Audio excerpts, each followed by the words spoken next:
Welcome back. We're about to kick off the sessions this morning with a couple sessions on offensive security, cloud cross-tenant vulnerabilities. It should be super exciting. This is Cloudy with a Chance of Vulnerabilities, finding and exploiting vulnerabilities in the cloud. Before we start, I'd like to thank our sponsors, especially our bronze sponsor, Cato Security. Cato Security provides the cloud investigation platform, bringing incident response into the cloud era. Cato Response delivers forensic level detail into cloud, container, and serverless environments. Only Cato empowers security teams to investigate and respond at cloud speed. For those of us in the room, please silence your cell phones. Use the mic to ask questions. I will bring it around. For remote attendees, I will be looking for questions on Slack or Twitter, and we'll ask them at the end of the talk. So please welcome Sagi and Nir. Thank you.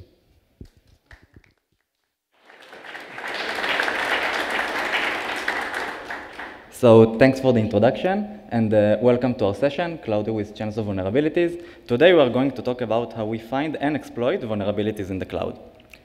So just a quick who are we before we begin. My name is Sagi, and here with me is Nir. We're both security researchers from Wiz Research, and some of you may be familiar with some of our prior work, major cloud incidents such as Chaos DB, Extra Replica, Oh My God, Not Legit, etc. And know that we do plan to disclose more vulnerabilities soon, so stay tuned about our blog. So let's talk about our team goals and missions. Generally, we do try to make the cloud less cloudy, and we do that by uncovering new attack vectors in the cloud. Attack vectors and vulnerabilities that are not currently modeled by our threat model, we try to bring these into attention and give you the tools to actually tackle these. And other than that, we also try to contribute to the cloud security community. And just recently, we've actually published 2 open source projects. So the first one is the Cloud Middleware Dataset, which is an open source project on GitHub maintained by the community, in which it attempts to index all of the relevant information regarding cloud middleware. And we are actually giving a dedicated session to this subject today at 4 p.m. So check this one out. The other project that we've recently released is the Cloud Vulnerability Database. This database attempts to index all of the relevant information regarding cloud vulnerabilities, even if they did not receive an official identifier by the cloud vendor. And we are actually giving a dedicated session on this topic today at 4:45, so check this one out as well. Other than that, we also, of course, are having fun in the process. As you can see in this picture, this is us, me and Nir, having fun. And okay, so let's talk about today's agenda. We'll first discuss what are cross-tenant vulnerabilities. Then we'll discuss some isolation models that we've seen in the cloud during our year of researching cross-tenant vulnerabilities specifically. Then we'll talk about our experience with cross-tenant vulnerabilities. And then we'll present a 3-step methodology that you can follow in order to find better cross-tenant vulnerabilities, or at least better understand them. Then we'll present 2 use cases, 2 case studies that actually demonstrate how our methodology can actually be applied in practice. And then we'll talk about takeaways and our common work with cloud vendors. Okay, so let's talk about cloud vulnerability research in general. As some of you may know, there is an enormous attack surface in the cloud. There are countless of available services, and this picture from AWS actually demonstrates this quite well. In AWS alone, you have only over 200 fully featured services, and essentially you are given admin access to each one of them. Now, multiply that by the amount of available CSPs, available cloud service providers, and you get a gigantic amount of attack surface.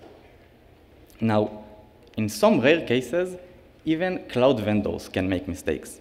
And this makes sense. They have a gigantic code base. There are thousands of developers that are involved in the development process. And it only makes sense that once in a while, they will actually introduce a bug into the cloud service itself. Now, the problem with that is that, like everything else in the cloud, the impact of these vulnerabilities actually scales with the cloud. The moment they introduce a bug to a service, it immediately impacts thousands of customers that are using the service, and yeah. Okay, so let's talk about cross-tenant vulnerabilities.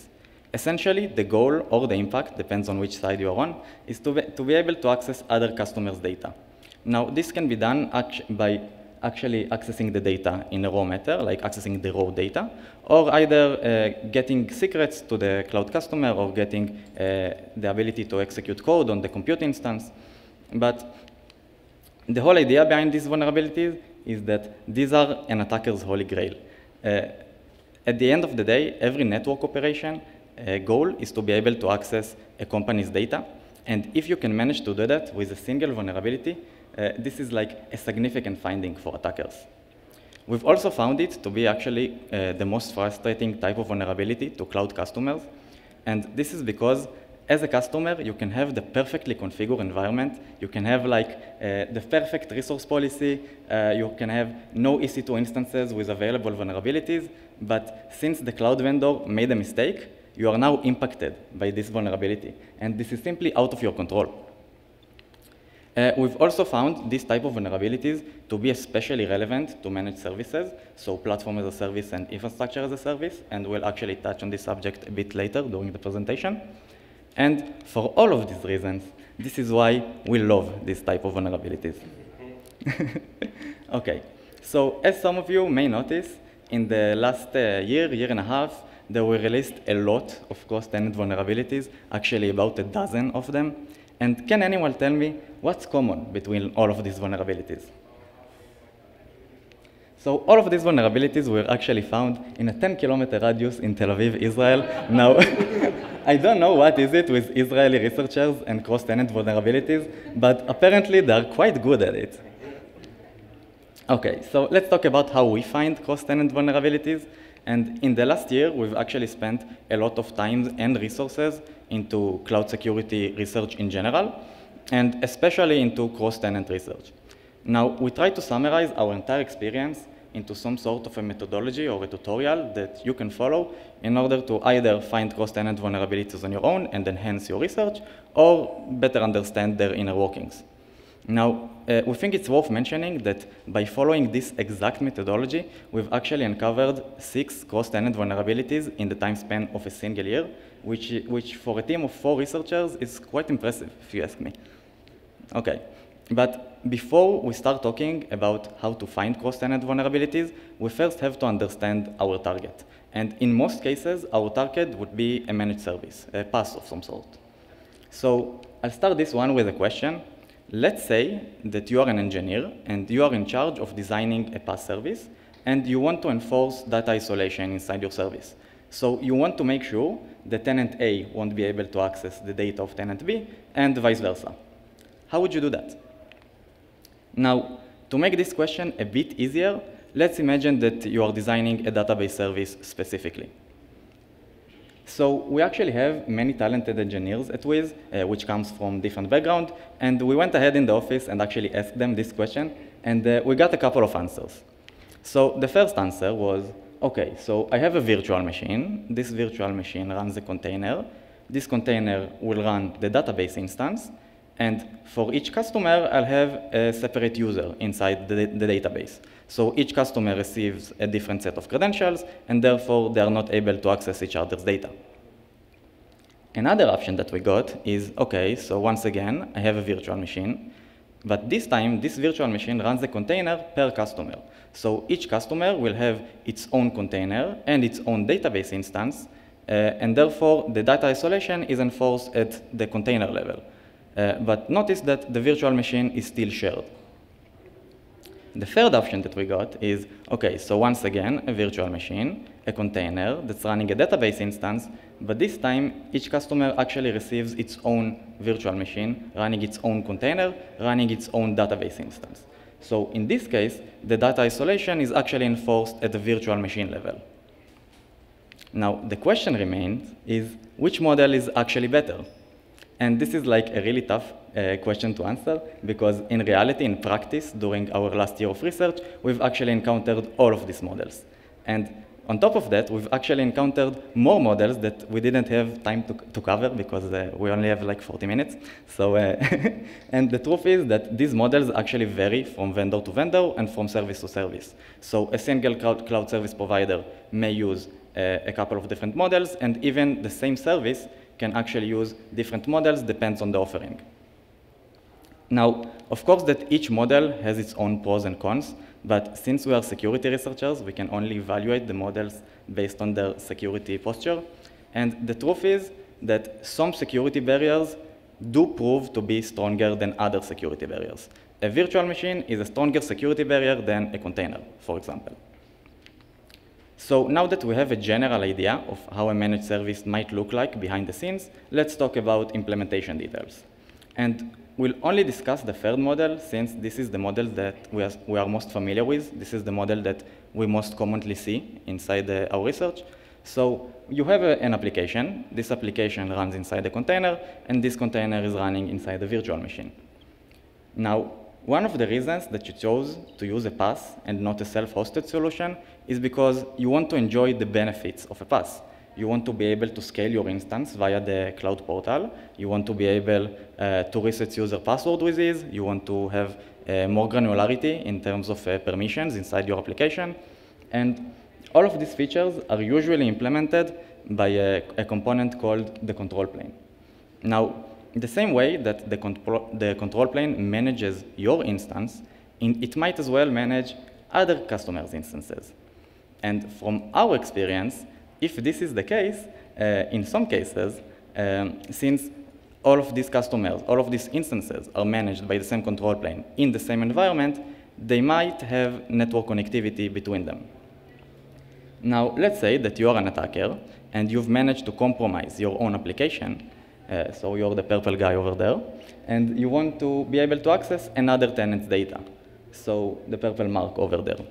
How would you do that? Essentially, you have approximately two routes. The first route that you can take is the network connectivity route. Simply challenge the neighbor application, the neighbor tenants at the application level. And the other route that you can take, which is a bit longer, is to go through the control plane. Either execute code on the control plane or find a way to manipulate it into disclosing information regarding other tenants. Now, it's important to mention that cloud services are designed with tenant isolation in mind, meaning that the designers, the architects who design these cloud services do intend that interfering with other customers should be extremely hard and extremely difficult, and they invest a lot of resources into it. Now, this also means that traditional remote code execution and local privilege escalation vulnerabilities may have less of an impact in this domain. So let's say you receive the container and you manage to escalate your privileges. Unless this impacts other customers, this may not be as significant of a finding, and we'll actually touch on this a bit later. And from our experience and relationship with cloud service providers, their threat model assumes that an attacker has already compromised its own application, and they have root access in it. This means that CSPs have definitely raised the bar, and the goal for us as researchers has shifted from finding vulnerabilities to finding vulnerabilities that have a real impact on real customers. Okay, so let's say that you've now compromised your application, and you are running as a low privilege user, and you found a local privilege escalation. So you managed to escalate your privileges from a low privilege user to root. In a traditional on-premise environment, this would have like a CVSS 7.8 and a significant finding. However, in the cloud domain, this specific finding may not have a lot of impact as a standalone vulnerability, because it does not impact other customers. Same goes for container escapes. You spun up a cloud shell, you manage to container escape from your own cloud shell. As long as you don't see other customers' containers, this might not be as significant of a finding as you think. Same goes for network manipulation. You manage to reroute traffic to your instance. You've probably caused some stability issues to your own instance, which is great, but unless you impacted other customers, it's probably not as significant of a finding. However, this changes the moment you do manage to interfere with other tenants.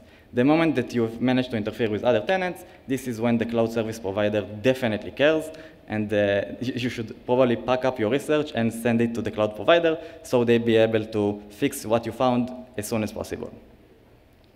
So with all of this in mind, I will now present you the 3-step methodology that you can follow in order to find better cross-tenant vulnerabilities. And if this session goes well, we might trademark it. So the first step is to execute code on a managed instance. Now, you browse the cloud service portal, you choose your favorite managed service, and now your goal is to execute code on it. How do you do that? You have multiple options. The first option is to abuse an existing feature. Many cloud services come with features that allow you to execute code by a feature. For example, Jupyter Notebook is a quite common one. Embedded terminals are a very common one as well.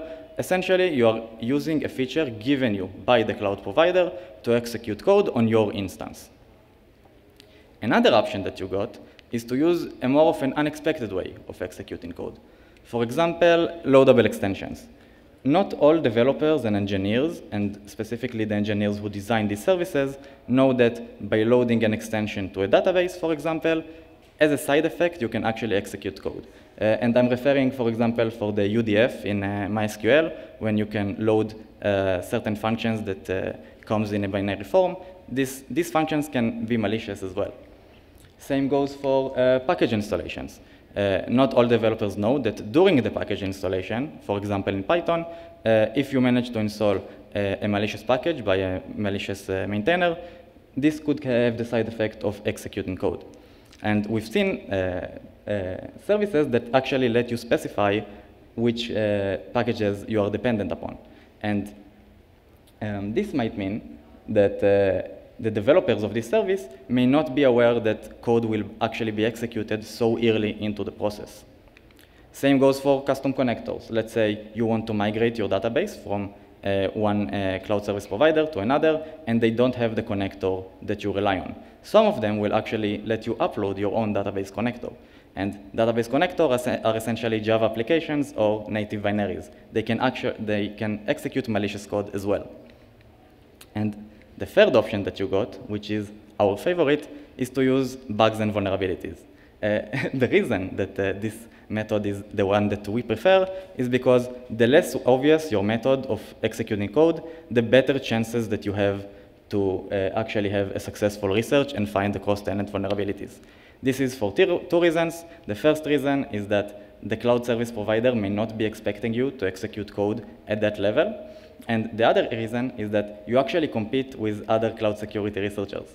And you want to essentially walk the path less traveled, and by executing code for a vulnerability, you are competing with less people than those who executed code by using a feature.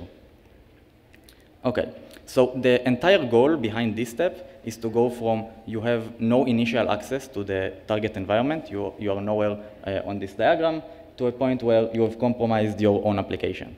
And this is like essentially the entry point to the research. This is when you can start challenging the environment. The second step is to start doing recon and elevating your privileges. Now, from our experience, this step is not a requirement. However, it does manage to advance your research if you do invest enough time in it. So let's say you've run code inside your application and you are running as a low privilege user. You might want to invest some time into finding a local privilege escalation vulnerability inside this environment. It might not have a significant effect for the cloud vendor, but it does serve you in your future recon processes. Same goes for container escape. You might want to escape your container to have better visibility regarding the environment. Same goes for network manipulation. You want to be able to challenge other tenants instead of challenging the control plane only. And the whole point behind this step is to go from where you have only compromised your own application to a point where you have compromised more of the infrastructure, for example, the virtual machine. And the third step and last step of this program is to continue doing recon and start laterally move inside the environment. So essentially, this is more of a traditional pen testing step, and you want to look for the same things. So you want to look for long-lasting secrets. One time we found a long-lasting secret that had a significant significant meaning inside the environment. So this one is huge. Network access to other tenants, I mentioned this previously, but you want to be able to challenge your neighbor tenants and not only the control plane. You want to find bugs in pre-built configuration. This is actually a major one. Let's say that you've spun up an instance and you execute code on it, and now you examine the configuration. If you find bug in this configuration, chances are that every other customer that have spun up the same instance will have the same bug. because they are not able to change this configuration. This is like baked into their instance. And if this bug is exploitable, you've actually found a bug that the customer cannot fix. Same goes for internal APIs and better understanding the control plane and data plane architecture. You want to be able to understand the entire architecture and how you can actually challenge the control plane. And an important thing to mention is that from our experience, we've seen this a couple of times where the control plane may treat the input that it gets from the service as trusted input. And this happens because the engineers who implemented the control plane did not take into consideration that you might be actually compromising the application and serving them with malicious input. And the whole point behind this step is to get from a point where you have compromised your own virtual machine to a point where you can start challenging either a neighbor tenants or the control plane and eventually compromise them as well, achieving your goal of cross-tenant data access and finding a cross-tenant vulnerability.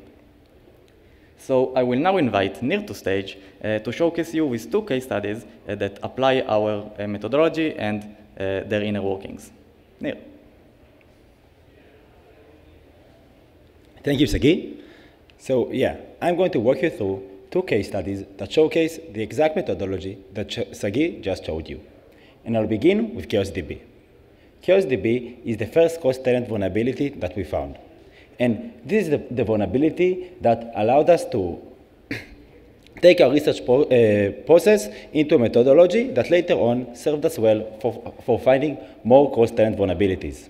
So ChaosDB is a cross-tenant vulnerability that we found in August 2021, and it affected one of Azure's flagship database services, Azure Cosmos DB. And essentially, using this vulnerability, an attacker could disclose the private API keys of other customers, and using these API keys, he later on could use them in order to gain full unrestricted access to the database, gaining both read and write access. And at the time, it was kinda the first of its kind, and being the first of the database cross-tenant vulnerabilities, this vulnerability got a lot of attention. So now, let's look at ChaosDB at the eyes that the methodology that Sagi just showed you. As Sagi mentioned, the first step in almost every cross-tenant research that we do starts in executing code on a managed instance at the application level. And in this case, the way we did it is by using one of the built-in features that Azure Cosmos DB used to offer, Jupyter Notebook. Cosmos DB used to come with Jupyter Notebook in order to let its customer to visualize their data using code. And because we were already familiar with Cosmos DB, we knew that it lets its user to execute arbitrary commands by design. So one of the first things we did is to execute the ID command to reveal on which privileges we are currently running in. This is when we found out that we were running at the privileges of the low-privileged user named Cosmos user. So if we look at it from the eyes of the diagram, this is the first step of the way, executing code on a managed instance at the application level. And this time, using one of the built-in features, Jupyter Notebook. So after gaining our initial access, we conducted some basic recon on the virtual machine. And in order to gain a better understanding of the internal architecture of the service. And after conducting some basic recon, there was a lot of things that we wanted to discover but couldn't, because we were simply lacking the privileges. So our next step was to elevate our privileges to root. And by abusing one of the built-in features that Microsoft introduced to the Jupyter Notebook engine, we were able to add another high-privileged user to the underlying Linux virtual machine. And by switching to that user, we were essentially granted root privileges. And having root privileges, we can now do a more extensive recon of the virtual machine and maybe gain a better understanding of the internal architecture of the service. So during our recon, we discovered that our virtual machines contain some local firewall rules that theoretically should prevent us from accessing certain IP addresses. But having root access, we could just flush these local firewall rules and thus gain unrestricted network access and a direct communication channel to the control plane. Having unrestricted access to the internal architecture of the service, let us do a more extensive recon in which we can do the steps that Sagi detailed before, things like accessing internal APIs, and from there maybe access some long legacy secrets, and overall gain a better understanding of how the relationship between the control plane and data plane works. And during that recon process, we discovered that our control plane is something called service fabric. Now, don't be alarmed if you don't know what service fabric actually is. It's a container orchestration solution offered by Microsoft, and for the purposes of this research, you can think of it as essentially Kubernetes. So, after querying one of the internal APIs of the Cosmos DB service, we managed to obtain authentication credentials that could let us to authenticate to the service fabric instance that manages our our Jupyter notebook. And after authenticating to that instance, we discovered that not only that we managed to gain authentication details, the authentication details were for the admin user. And this is when we discovered that this service fabric not only manages our instance, but it also manages the instances of other customers. So having this kind of control, we were basically able to list all of the API keys of other customers, and these API keys are essentially the admin password for the database, and using these API keys, we can authenticate to the database, gain unrestricted access, including read and write permissions. So this was ChaosDB, and at the time, we actually prepared a very nice animation to illustrate the entire attack flow, so let's look at it together. So, as I mentioned before, the first step is to execute code on the Jupyter notebook and essentially jailbreak it, elevate our privileges to root, and gain unrestricted network access. After gaining this access, we were able to access one of the internal API servers within the service called wire server. From the wire server, we retrieve admin authentication credentials that could allow us to authenticate to our local service fabric. And after authenticating to the local service fabric, we could gain the API keys of other customers. And having these API keys, we could then access their database instance through multiple access vectors. We can do it from their storage accounts, we can do it from their Jupyter notebook, or directly to their Cosmos DB instance. So after finding Cosmos DB, we wondered, are there any more cross-tenant vulnerabilities that we can find? And doing that thinking and trying to break up the entire research process into steps led us to our next big finding, extra replica. Extra replica is another database cross-tenant vulnerability that we found in January 2022, and we published the findings on our blog on April 2022. The vulnerability affected Azure PostgreSQL Flexible, and essentially, using this vulnerability, an attacker could replicate the database instances of other customers and thus gain read access and get their contents. And being another database cross-tenant vulnerability, this vulnerability also got a lot of attention. So as I just mentioned, Extra Replica was us trying to find more cross-tenant vulnerabilities after ChaosDB. So naturally, the first thing we did is try to find more database services that could allow us to execute commands in the form of a feature, to have the same initial foothold that we had in ChaosDB. But after researching the entire database service landscape, we were pretty much left empty-handed.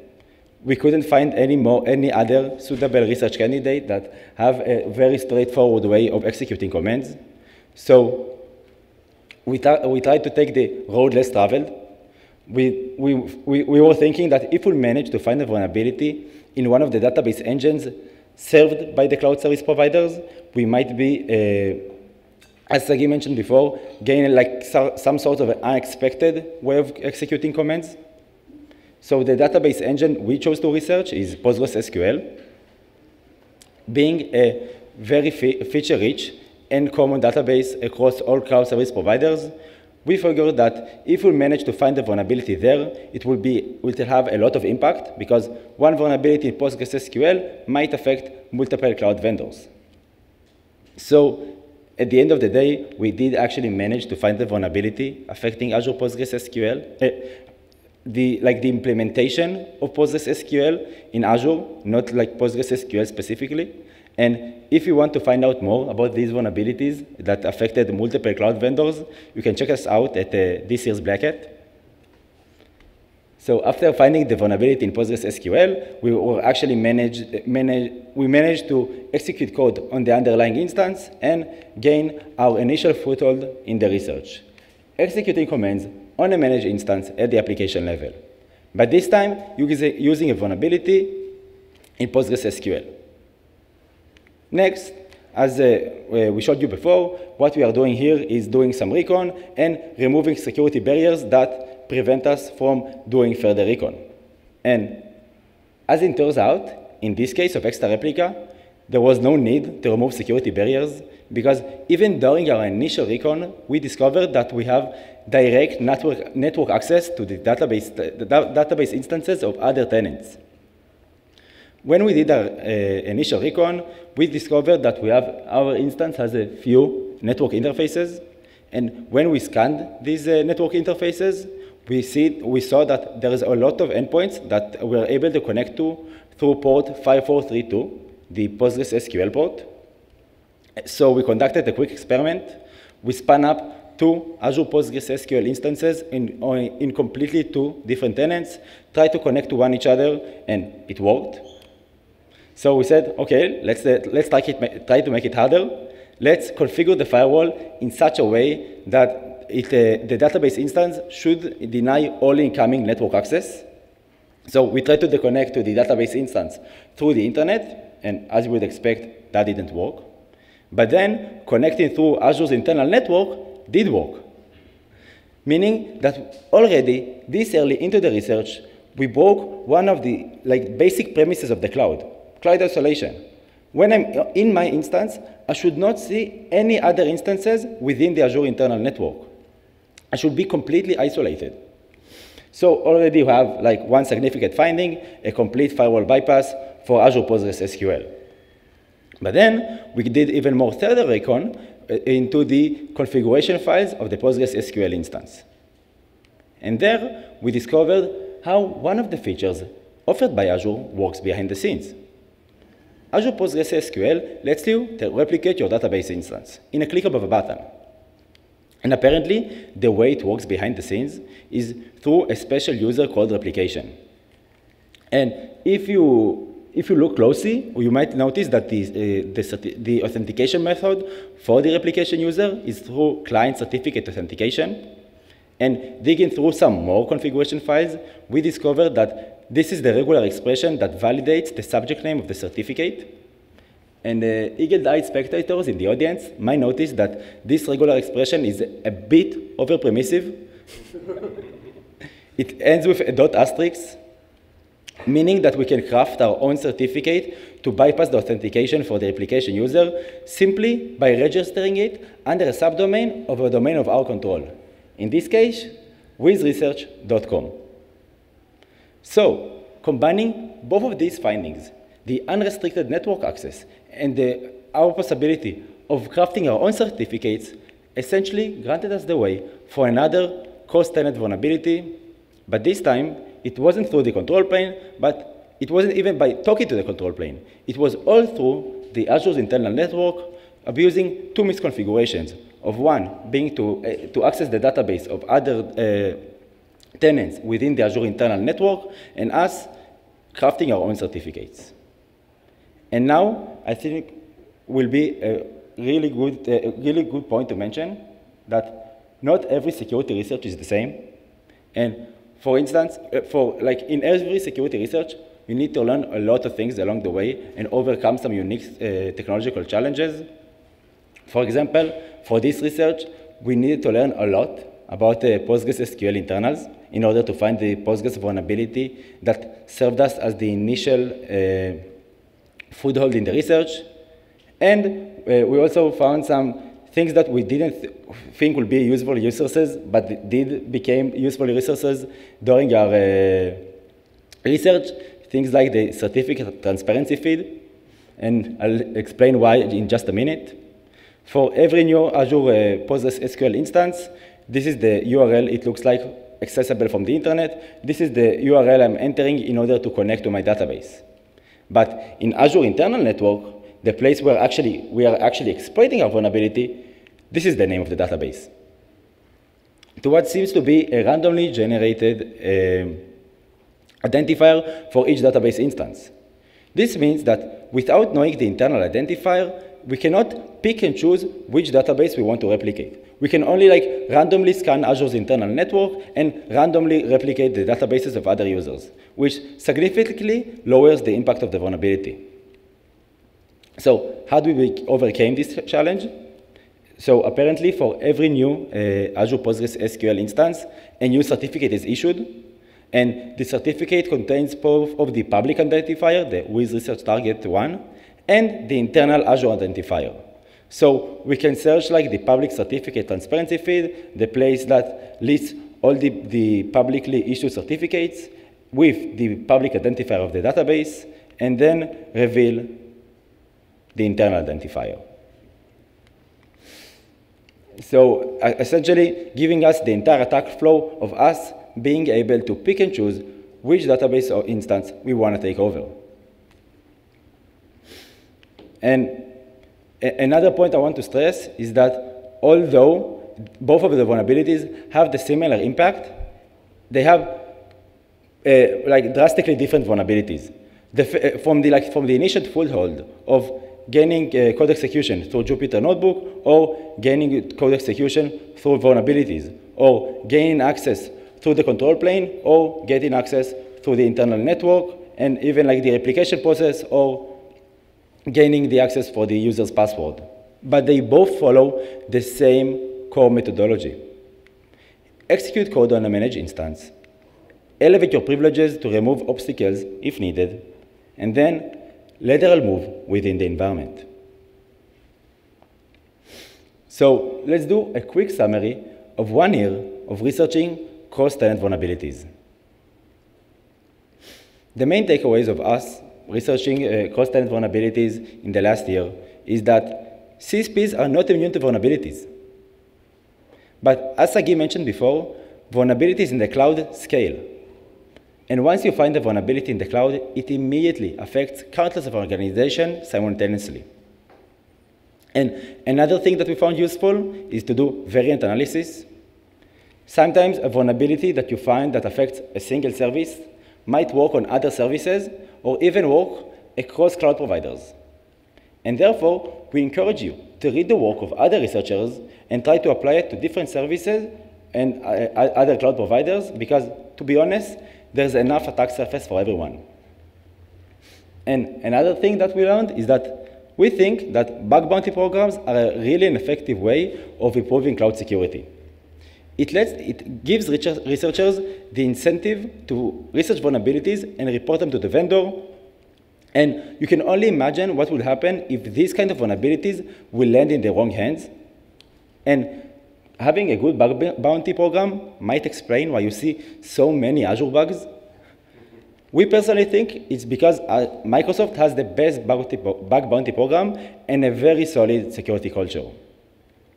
And the main takeaway of 1 year researching cross-tenant vulnerabilities is that you should stay on premise.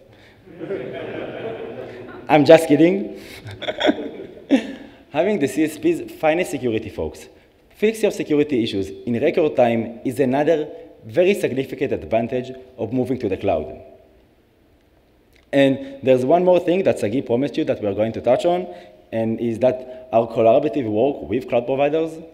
And in the last year, we had the opportunity to work with all major cloud service providers, and to be honest, the experience was nothing but great. We had the opportunity of validating security patches and to advise them on long-term security approaches. And if I'm being honest, this experience is nothing but humbling. I mean, having such an impact on the landscape of the cloud security world is just really quite humbling. And another thing that I want to point out here is that I want to give a huge props to all of the CSPs that caught us during our research. You have a really well-functioning SRE teams. And even more props to the cloud vendors who caught us in action, but still let us to continue our research of validating the service. This not only shows that you have a really well-functioning SRE teams, you also have a really solid security culture. And overall, I want to just take a moment and say thank you for all the cloud vendors sitting here on stage, on the audience. And the last year was nothing but amazing. And with that, we reached to the end of our presentation. And I think now will be a really good time to open up for questions.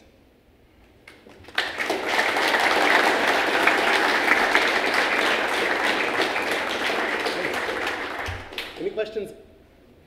Are there any questions here in the room?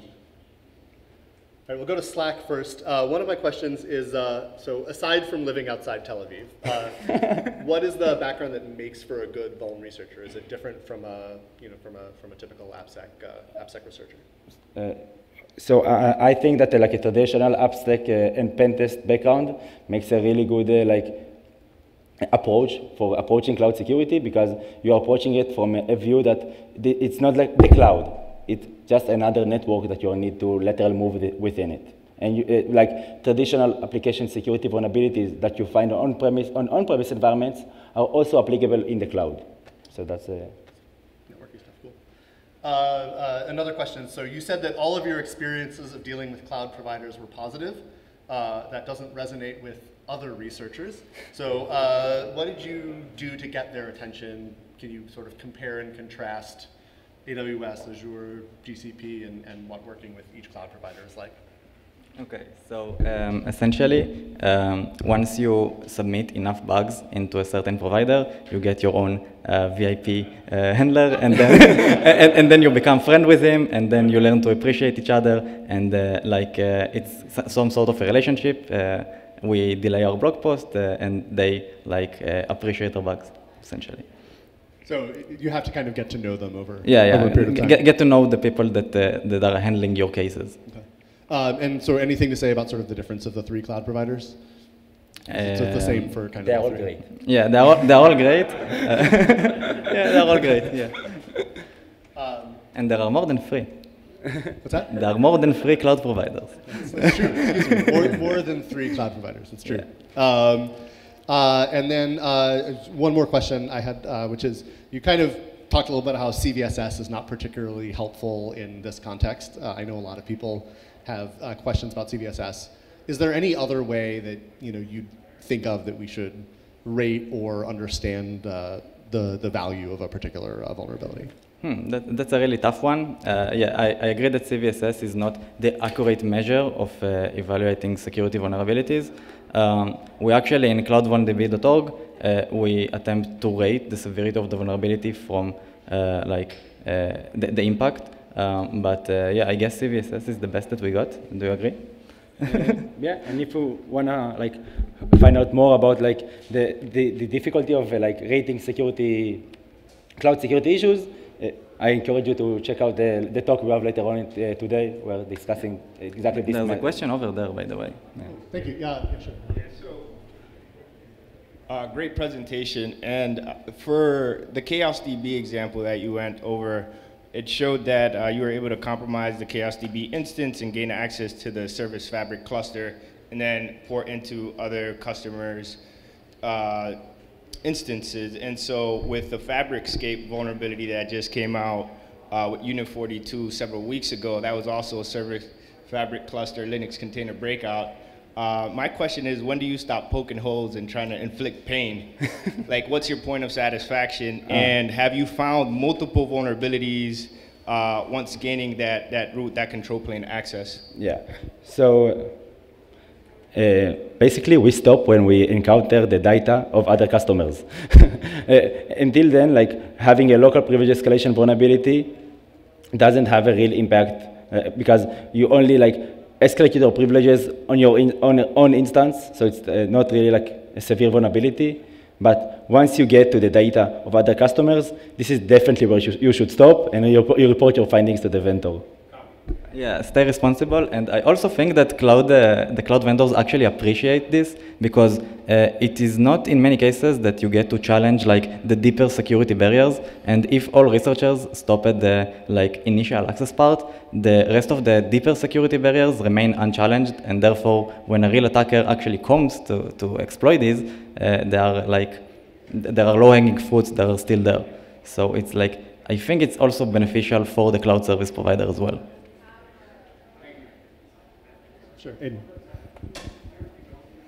I mean, I get the impression that there's been more vulnerabilities found recently. I wonder, do you have opinions on why that is? Is it because no one was looking in the past, or no one was sharing, or services have got worse? What are your opinions on why that is? I think that recently there's a rise in cloud adoption in general, and when cloud becomes more popular, also like cloud security and cloud vulnerabilities are becoming more and more popular. That's I think like the core reason behind it. One more question, which is, did you anticipate any sort of legal challenges from the cloud vendors as you went through this, or anything to prepare for that? Generally, we try to follow the CVD, the Coordinated Vulnerability Disclosure, and so generally no, because we are doing the most responsible thing, giving them enough time, help them with validating security patches, and there is it's a relationship. It's not just us sending a random email, and that's pretty much it. Thank you. All right, thank you so much. Great talk to kick us off.